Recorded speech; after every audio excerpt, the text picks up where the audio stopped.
ప్రమాణ స్వీకారానికి రేపు 12వ తారీఖు వాటి రావాల్సిందిగా వేడుకుంటాను. ఎప్పుడు అనలేదురా ప్రపంచంలో ఎట్లాంటి మాటలు ఎక్కడ. సుకన్య సంజన రాంబాబు, గంట అరగంట రాంబాబు, సుకన్య సంజన సుకన్య గాజులు తీసుకొని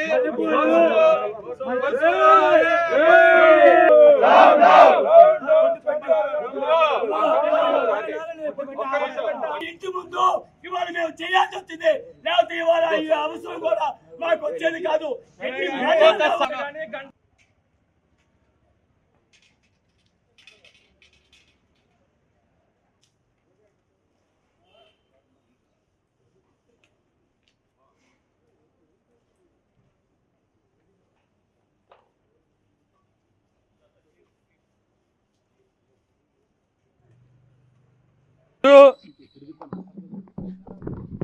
ఈరోజు అంబటి రాంబాబు అసెంబ్లీలో ఆంబో తరిసినట్టు మనందరం అరుపులు చూస్తూ ఉన్నాం. ఇవాళ ఒకటే మ్యాండేట్ ప్రజలు ఇచ్చారు.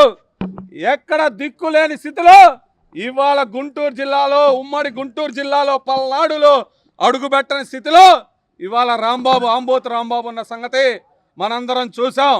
అరే రాంబాబు, నీకొక్కటే చెబుతా ఉన్నావు, నువ్వు అసెంబ్లీలో మా అమ్మ లాంటి అమ్మనే నువ్వు విమర్శించిన చరిత్ర మర్చిపోతావారా?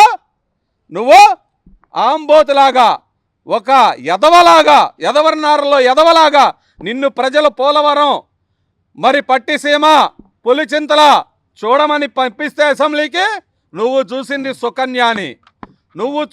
సుకన్యాని. గంట అరగంట అని చెప్పి ఆ సుకన్యాలతో ఆడుకోవటమే నీకు పట్టిన దరిద్రంరా. ఇవాళ నీ వైసీపీ ప్రభుత్వం కూడా గంట అరగంట కాళ్ళతో మునిగిపోయి ఇవాళ ఎలాంటి పరిస్థితులు ఉన్నాయో ఆంధ్రప్రదేశ్ రాష్ట్రంలో మనందరం చూసాం. ఒకటే గుర్తుపెట్టుకో రాంబాబు, నువ్వు ఇంకొకసారి గనక మా నాయకుల్ని ఎవరినైనా విమర్శిస్తే నీ పుచ్చ పగలగొట్టి, పళ్ళు రాలగొట్టి నీ ఇంటి ముందు వేస్తామని కూడా ఈ సందర్భంగా హెచ్చరిస్తా ఉన్నాం. అరే అంబటి రాంబాబుగా ఎటకారంగా మాట్లాడి ఒక నవ్వులు చిందిస్తూ నువ్వు జోకర్వో, కమిడియన్వో, మంచివో అర్థం కాని పరిస్థితిలో రాష్ట్రం 2.5 సంవత్సరాలు నువ్వు చేసిన తీరు, దానన్నిటికీ మించి ఆంధ్రప్రదేశ్కి అమ్మ లాంటి భువనేశ్వరమ్మ మీద నువ్వు వేసిన నింద, నా కొడక ఇప్పుడు కూడా ప్రతి ఒక్క తెలుగువారి రక్తం నర్రరాన పొంగుతూ ఉంది. గుర్తుపెట్టుకో. ఇంకొకసారి నువ్వు నీ పరిస్థితులను మార్చుకోకుండా లోకేష్ గారిని కానీ, చంద్రబాబు నాయుడు గారిని కానీ, పవన్ కళ్యాణ్ గారిని కానీ, మా తెలుగుదేశం పార్టీ ఏ నాయకుడినైనా, ఏ కార్యకర్తనైనా విమర్శిస్తే నా కొడక గుడ్డ రోడ్డు తీసి నన్ను రోడ్డు మీద కొట్టుకుంటూ చేసిపోతావు అని చెప్పి నీ ఇంటి ముందు నుంచి సవాల్ చేస్తున్నావు. గుర్తుపెట్టుకో రాంబాబు, ఏం చేశావు నువ్వు? 2.5 సంవత్సరాలు నువ్వు ఇరిగేషన్ మినిస్టర్గా ఉండి నువ్వు పోలవరం గురించి నీకు తెలుసా? పట్టిసీమ గురించి నీకు తెలుసా? నీకు తెలిసింది ఒకటే, ఈ వైసీపీ క్యాబినెట్లో తెలిసింది ఒకటే, సంజన, సుకన్య, అరగంట, గోరంట్ల మాధవ్, ఇవి మీరు చేసింది. ఇంకొక మంత్రి మీ వైఎస్ఆర్ కాంగ్రెస్ పార్టీకి రోజులు చెల్లించారు. మీ పాలన చూసి ప్రజలు 164 సీట్లతో తెలుగుదేశం పార్టీకి మ్యాండేట్ ఇచ్చారు. గుర్తుపెట్టుకోండి, మీరు ఎవరైనా సరే వైసీపీ నాయకులందరికీ ఒకటే వార్నింగ్ ఇస్తా ఉన్నాం. ఒళ్ళు దగ్గర పెట్టుకొని మాట్లాడండి నా కొడకల్లారా.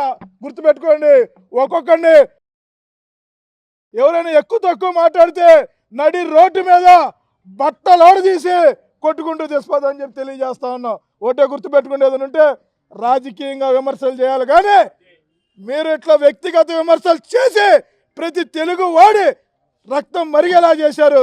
దానికి ప్రతిఫలం మొన్న చూశారు మీరు. గుర్తుపెట్టుకోండి, పరిస్థితులు ఇంకనైనా మార్చుకోకపోతే నా కొడకలారా మీరు రోడ్ల మీద రాలేదని చెప్పి తెలియజేస్తా ఉన్నాం.